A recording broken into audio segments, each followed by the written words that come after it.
Hello and welcome to Radical Engagement here at Barnblog, and we're continuing our eclectic going through different texts that I find interesting. And we're covering today something from May 9th, 2004 by Michael Hardt and Sandro Mezzandra. Sandro Mezzandra teaches political theory and at the University of Bologna, and Michael Hardt is an American political philosopher and literary theorist who wrote with Antonio Negri Empire and Multitude, which were all the rage 20-something years ago. And I think I'm also going to eventually cover Hardt and Negri's reflection on Empire 20 years on.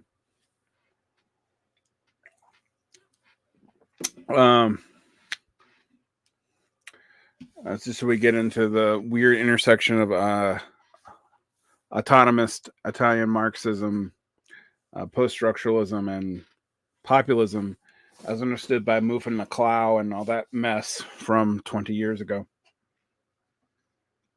Anyway, this is not that, though. This is theory on the current war situation. A short little piece that we're going to comment on here from Sidecar over at the New Left Review, a blog that I still enjoy reading. All right. A global war regime. We seem to have entered a period of war without end. I mean, haven't we been in that period in the United States since the late 1980s? Extending across the globe and unsettling even the central nodes of the world system. Isn't that what multipolarity means? Every contemporary conflict has its own genealogy and stakes, but if we're taking a step back and placing them into a larger framework, I agree. Our hypothesis is that a global war regime is emerging, one in which governments and military administration are closely intertwined with capitalist structures. I mean, that's been true in the United States since the 1990s. Neoconservative was about that. The paleoconservative advance under Trump did not undo that. The decoupling is tied to war, etc. To grasp the dynamics of individual wars and to formulate an adequate project of resistance, it is necessary to understand the contours of the regime. Both the rhetoric and practices of global warfare have changed dramatically since the early 2000s. Yes. The shift, I think, was Libya. That's my take on it. When the rogue state and failed state were key ideological concepts to which to explain the outbreak of military conflicts, which were by definition confined to the periphery, and asterisks also generally confined to non-state or semi-state actors. The war on terror was against non-state or semi-state actors, not formal state actors, even though it toppled several formal states. This presupposed a stable and effective international system of governments led by dominant nation states and global institutions. Yeah, ironically, the resurgence of nationalism has indicated a weakening of nation states as an actual apparatus. We'll have to come back to that, but that's an interesting paradox of the current position. The actual bureaucracy of these nation states is more and more torn up and in upheaval than ever before, but people are also attracted to nationalism as a solution to the problems of their nation states, which itself exacerbates internal conflicts in the polycentric order within the nation states, which people throw themselves up thinking they're going to topple the nation state, but actually just strengthen one side against the other, a la Benjamin Studebaker's article that we have talked about on this channel. Today, that system is in crisis and unable to maintain order. Armed conflicts, such as those in Ukraine and Gaza, are drawing in some of the most powerful actors on the international stage, summoning the specter of nuclear escalation. Yes. The world system approach has typically viewed such disruptions as a sign of hegemonic transition, as when the world wars of the 20th century marked a shift from the British to global hegemony. But in today's context, the disruption portends no transfer of power. The decline of U.S. hegemony simply inaugurates a period in which crisis has become the norm, which is something I've been saying for literally 7 years. That the unipolar world was terrible and we shouldn't want it back. Okay, be very clear. Do not People always think that I'm advocating against multipolarity as if I thought unipolarity was a good thing. Or bipolarity was a good thing, although the most stable thing in modern history was during the Cold War, ironically. But my point has actually never been this. My point is not that we couldn't even go back to unipolarity. It's that there is no clear hegemon to reestablish itself, and most of the great powers realize they can't do it. The conditions which led to a singular hegemon, both in the British system and the American system, with the advent of nuclear weapons, drones, etc., and with strong interrelated states which need more and more specialized parts, which require stuff from all over the globe to create, means that even the other major powers might rise relative to themselves, but relative to prior great powers do not really look all that able to establish global hegemony. Even the United States and its key political thinkers seem to be torn on whether or not they can do it. I've been talking about the great Hadrian's walling of American foreign policy for a long time, so it's nice to see Hardt and Mezzandra actually tried to work this out, although it's been obvious to me for over a decade. I've been talking about how the current global field looks a lot more like the 19th century, with forays into the Cold War, but with a non-ideological element of that Cold War. It's not so much ideological components, but cultural understandings of what capitalism is in these modern societies that seem to be at stake. So, with the exception possibly of China and a few other countries who cannot even seem to make an international. So, as I've been saying, the US declines, but everyone else is declining with them, with no clear person becoming dominant to reestablish a global order. In some ways, the United States is the basket case pauper king, secretly run by the military, not so secretly run by the military in a lot of ways lately, that has peers rising up to its level, but none of whom could even come close to global hegemony, and nobody really wants them to, including them for the most part. All right. We propose the concept of world regime to grasp the nature of this period. This can be, first of all, in the militarization of economic life and its increasing alignment with the demands of national security. Yes, although it's very different than it was in the early 20th century, and I think that needs to be noted.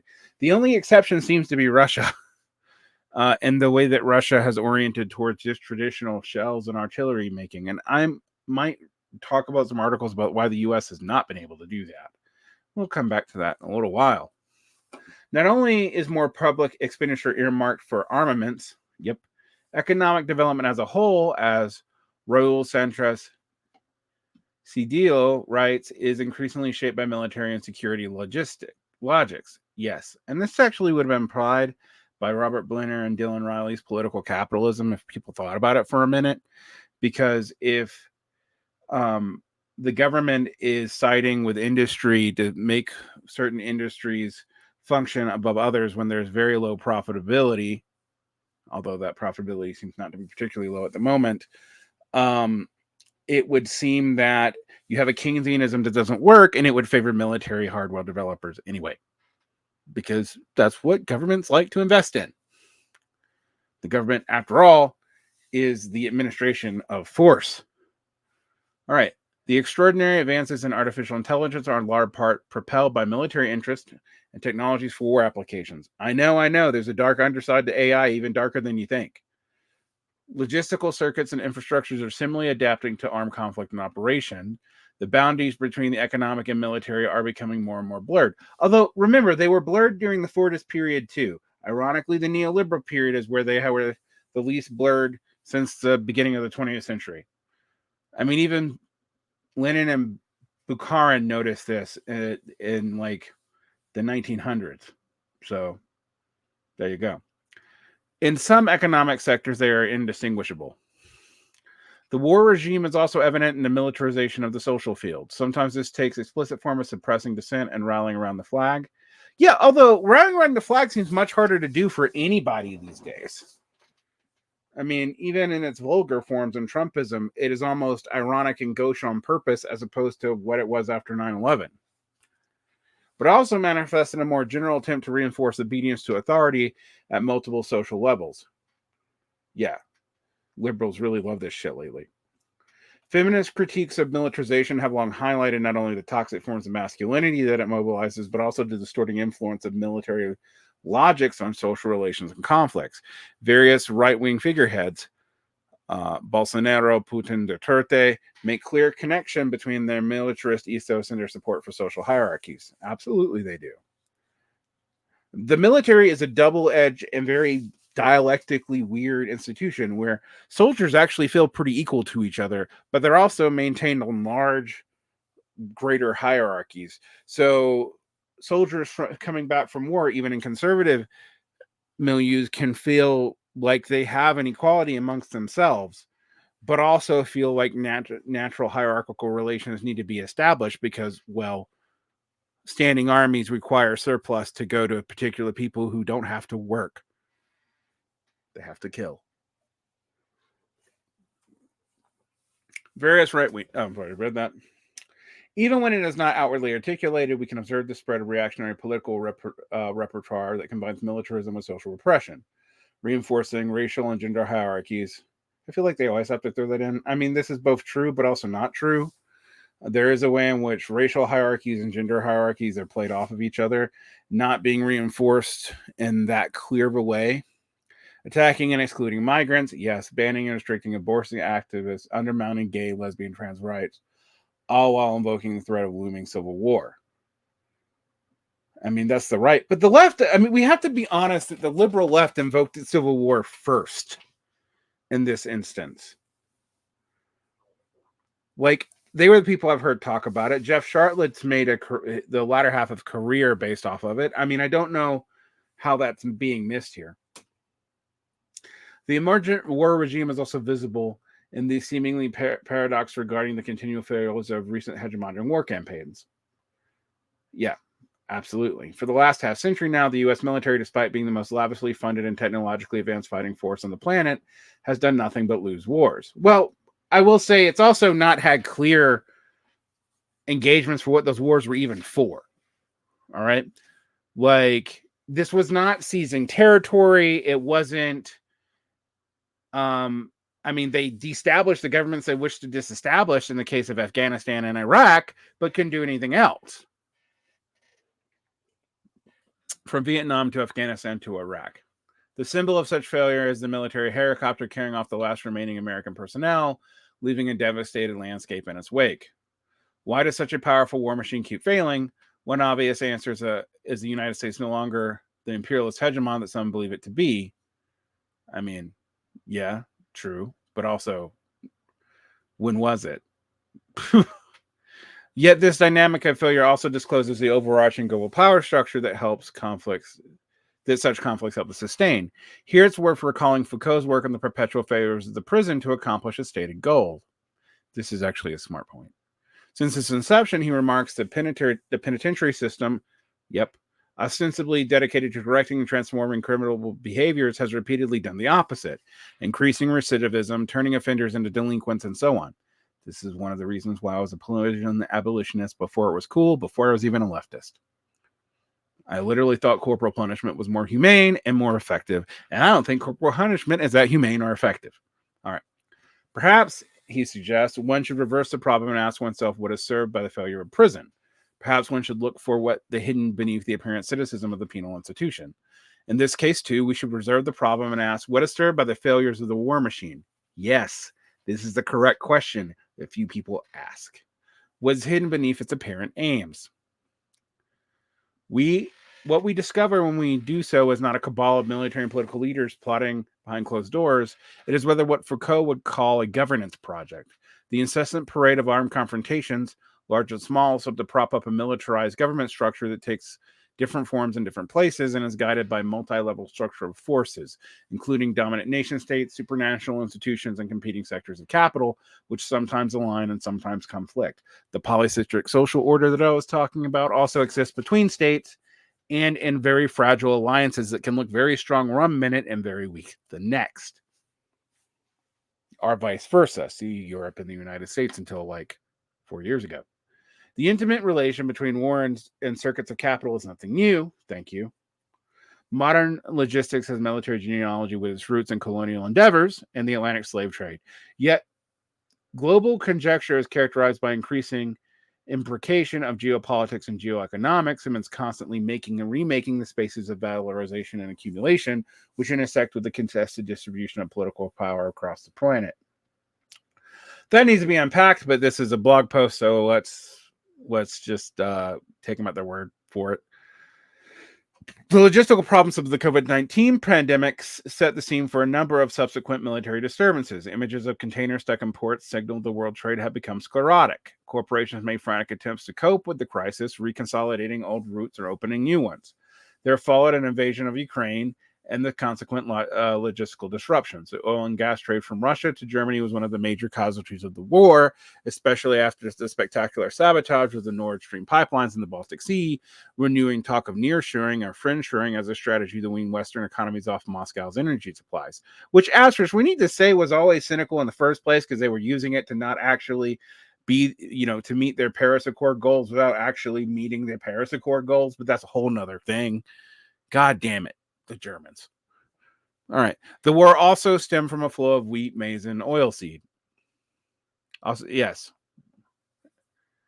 Energy prices soared in Europe. Food staples grew scarce in Africa and Latin America. Tensions rose between Poland, the Czech Republic, and Ukraine after limits on the exports of Ukrainian agricultural projects were lifted. The German economy is now stagnating. Yep. And several other EU member states have been forced to reorganize their energy provisions by striking deals with North African countries. Yep. Also, we're not even going to mention that the UK is a basket case, right? Because the UK is a basket case. Russia has rerouted its energy exports eastward, mainly to China and India. New trade routes through Georgia, for instance, have allowed for it to at least partially circumvent Western sanctions. This reorganization of the logistical space is one of the main stakes of the conflict and has been very good at shoring up various economies. But also, it did hurt China's way more than it hurt Russia's, and I think that needs to be discussed more. All right. In Gaza, too, logistical and infrastructure arrangements are decisive, although they are often obscured by the unbearable spectacle of slaughter. The U.S. had hoped the India, Middle East, Europe economic corridor stretching from India to Europe through the Emirates, Saudi Arabia, Jordan, Israel, and Greece would share up the regional economic influence and counterbalance China's Belt and Road Initiative, asterisk, an initiative that seems to have washed up on the shores of Sri Lanka's failing debt crisis and also tensions between Europe and China as seen through China's seeming support of Russia's invasion of Ukraine. Now, I'm not here to comment on that one way or the other. People have been yelling at me in both ways about my stances on this. I just want to point out that it did severely alter and limit the Belt and Road Initiative, also seeming to force the need for a counter currency to the U.S. currency prematurely before the yuan was ready. And why would China want the yuan to be floated the way that U.S. currency is floated? They'd have to act a lot more like the U.S., which would mean giving up currency sovereignty in a lot of ways. Although not in the ways that matter to modern monetary theorists who define sovereignty basically as looking like the U.S.'s monetary supply. All right.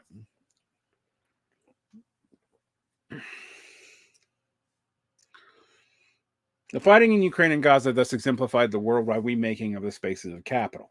Yes. Key sites of circulation are being reshaped under the war regime through active intervention of nation states. This implies the intermingling of political and economic logics. Yes. A phenomenon even more apparent in the Indo-Pacific region, where mounting tensions between the South China Sea and military alliances such as AUKUS, AUKUS, are influencing economic networks like the Comprehensive and Progressive Trans-Pacific Partnership. In this transitional period, each conflict or supply chain disruption may benefit this or that state or capitalist actor, but doesn't do anything about states or capitalist actors as a whole. Yet the system as a whole is beset by increasing spatial fragmentation and the emergence of unpredictable geographies. Literally, climate change is making geographies a little bit more unpredictable than they used to be. See Pakistan 2 years ago. That's foreign talking there. And the opposing global war regime calls for ceasefires and arms embargoes are essential, but the present moment also demands a coherent internationalist politics. God damn it, yes. What is needed are coordinated practices of desertion through which people can depart radically from the status quo. I mean, be more specific about what you mean by that, but yes. At the time of the writing, such project is clearly foreshadowed by a global movement in solidarity with Palestine. I hope so, but I have a hard time to believe. Well, I think the Palestinian solidarity stuff is incredibly important.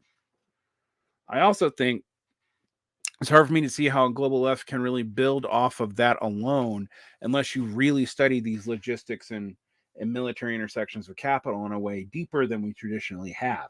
In which case, we really need to follow the money beyond just divestment or endowments. Anyway. In the 19th and 20th centuries, internationalism was often conceived as solidarity among national projects. I mean, it was explicitly conceived by Marxists, hence the national question problem. It also ended up being a big problem. In fact, one could argue that Marxists promoted internationalism and also promoted nationalism so that they could join the internationals in ways that led to backlash later on. See the USSR's and the Soviet satellites who've been consolidated as national polities under Soviet guidance and doctrine, yet also came to be very anti-communist in their orientations, resenting Russian influence, even when that Russian influence was often overstated. All right. We don't need to talk about how many Ukrainians sat at the head of the USSR. All right. Yeah, the concept of national liberation, which serves as the basis for past anti-colonial struggles, seems increasingly out of reach. I mean, it's already been achieved, and people are nominally national but not free from this international global system. And multipolarity, as I mentioned before, depending on how you set it up and how you do it, could mean that doesn't change. It also could mean it radically does. In and of itself is undecided. It's definitely not something that I would in and of itself put hopes on unless we start talking about what the vision for internationalism in a multipolar world looks like, which weirdly people seem to think that just screaming multipolarity all the time does. I don't know. Feels stupid to me. This sometimes holds true today with South Africa's case with the ICJ, although a lot of people aren't subject to the ICJ, which is why it doesn't matter as much. Yet the concept of national liberation, which served as the basis for past anti-colonial struggles, seems out of reach. While the struggle for the Palestinian self-determination is ongoing, the prospect of a two-state solution and a sovereign Palestinian state are increasingly unrealistic. How, then, can we configure a project of liberation without assuming national sovereignty as a goal? I mean, it's going to be hard to make those borders work, and it's going to be hard to do anything with Israel as it currently exists, etc., etc., etc. We need to be reinnovated and expanded, drawing on certain Marxist and Pan-Africanist traditions, is a non-national form of internationalism capable of confronting the global circuits of contemporary capital. Are we talking? Are we talking about Marxist and the unaligned movement? What are we talking about here? This is vague. Internationalism is not cosmopolitanism, correct? Which also is to say it requires material specific and local grounding rather than abstract claims of universalism, also correct. Not hostile to cosmopolitanism. I'm also not a supporter of it. It's just the thing. That's a cultural trait. It's not that in and of itself does not deal with material conditions. And it's a cultural trait favored by certain kinds of bourgeoisie. I'm not going to lie about that, but not just them. This does not exclude the power of nation states, but cast them in a wider context. We're going to have to. A resistance movement from the fit for the 2020s would include a range of forces, including local and citywide organizations, national structures, and regional actors. Covers the liberation struggle, for example, extend across national borders and straddle social boundaries in Turkey, Syria, Iran, and Iraq. Indigenous movies in the Andes also cut across such divisions, while feminist coalitions in Latin America and beyond provide a viable model of non-national internationalism. I want an example of that. I'm not saying it's not true. I just don't know what you're talking about. Like, are we talking about writers' collectives beyond many countries? Are we talking about specific actions? Are we talking about the slut walks of the 90s, aughts, and early aught teens? I mean, what are we talking about? Desertion, which designates a range of practices of fugitivity has long been a privileged tactic for war resistance. Not just soldiers, but all members of the society can simply resist by simply subtracting themselves from the war project. For the fighter in the IDF, or the Russian army, or the U.S. military, or the Ukrainian military for that matter, this is still a meaningful political act, though in practice it may prove extremely difficult. You think? This could also be the case for Ukrainian soldiers, although their position is very different. Yet for those trapped in the Gaza Strip, it is hardly an option. Bingo. They can't opt out. I mean, we can opt families out as best we can, and that seems to be the thing. All the rage on TikTok and YouTube is influencers try to get individual families out to pay for the ridiculous price of permits. Why are they ridiculous with the price of evacuation permits from a war zone? That's a whole nother thing we're going to have to talk about one day. But nonetheless, people are trying to raise it for them. Weirdly, probably giving different agencies you don't want to have it more U.S. funds. But that's a very piecemeal way to help the people. And I'm not saying that people shouldn't do it. I'm not saying it's not important to save Palestinian lives that way. I think it actually is. It just tells you how dark we've gotten. Because desertion is not an option for most Palestinians. It's just not.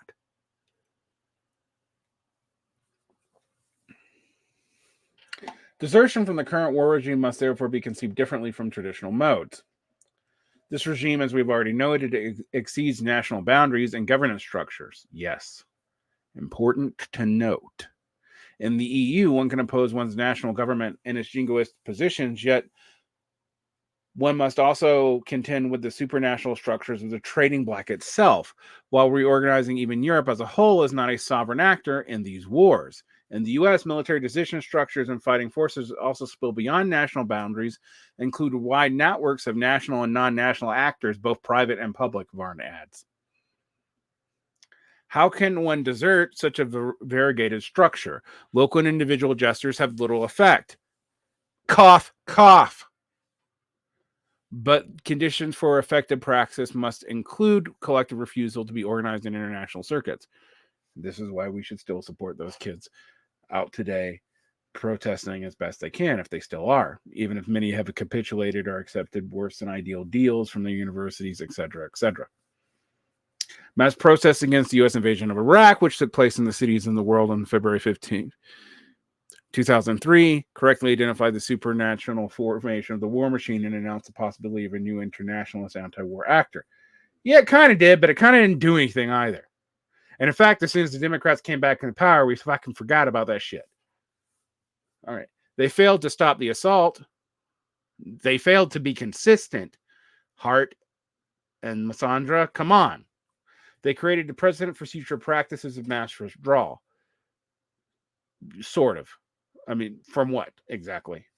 2 decades on, mobilizations against the massacre in Gaza springing up on the city streets and college campuses worldwide portend the formation of a global Palestine. I don't know.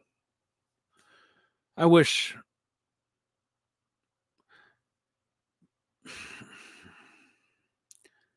we'll have to talk about that. I think that's wildly optimistic. One of the primary obstacles to such a libertarian international politics is campism, an ideological approach that reduces the political terrain to 2 opposed camps and often ends up asserting that our enemy of our enemy must be our friend. Yeah, the enemy of your enemy is not your friend, necessarily. Could be your friend.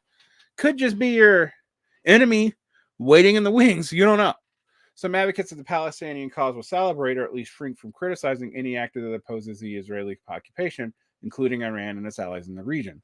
While this is an understandable impulse in the current conjuncture, when the population of Gaza is on the brink of prorogation and subject to horrible violence, campism's binary geopolitical logic leads to identification with oppressive forces that undermine liberation. I mean, I both agree with this, but I think this in principle has to be dealt with more nuancedly than it's being dealt with here. Rather than supporting Iran or its allies, even rhetorically, an internationalist project should instead link Palestine solidarity structures to those that include such as women, life, and freedom, movements which challenge the Islamic Republic. Well, it's yes and no.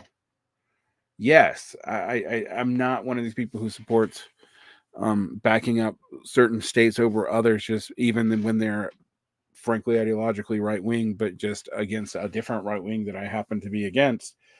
But I also think we have to admit that there's been a lot of abuse of these movements by Western powers too, and that makes it all more complicated for us to comment on.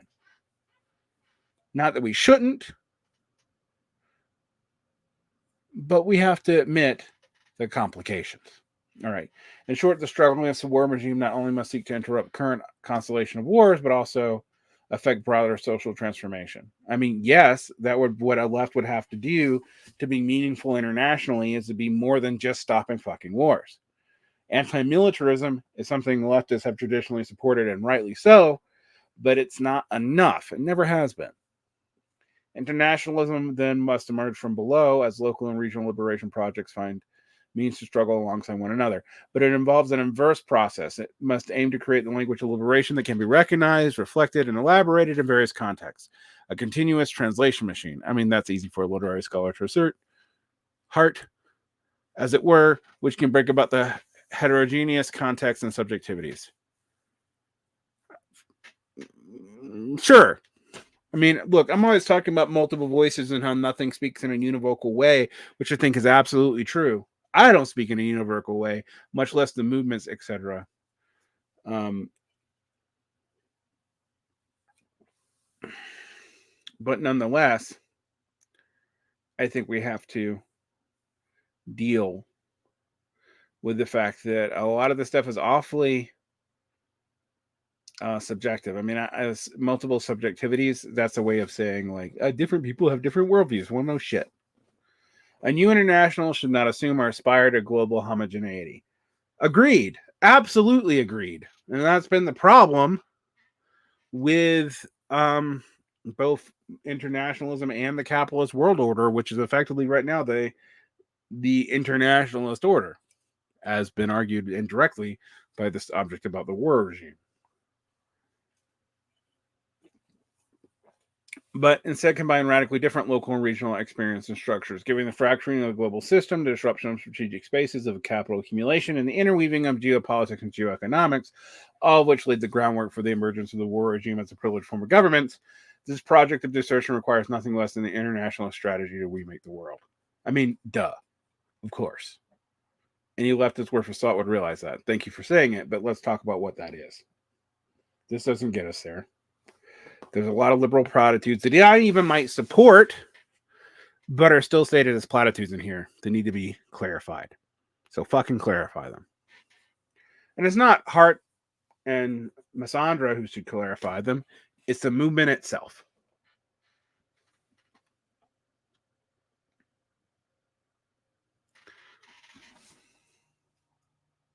On that, like and subscribe, hit the bell. Patreon, we always got stuff going on Patreon. Q&As, the audio for all this. If you don't like seeing my borderline Gen X mug on your computer screen, you can listen to it without that and just hear all my ums. All right. Like and subscribe, hit the bell, share and show. Like, I do this as an educational project. I do make money off of it, not gonna lie. But this is free and unmonetized on YouTube. All right. So share and share alike. Get more people out there, getting these ideas in their head, getting serious analysis out there, and maybe we can talk more meaningfully. Take care.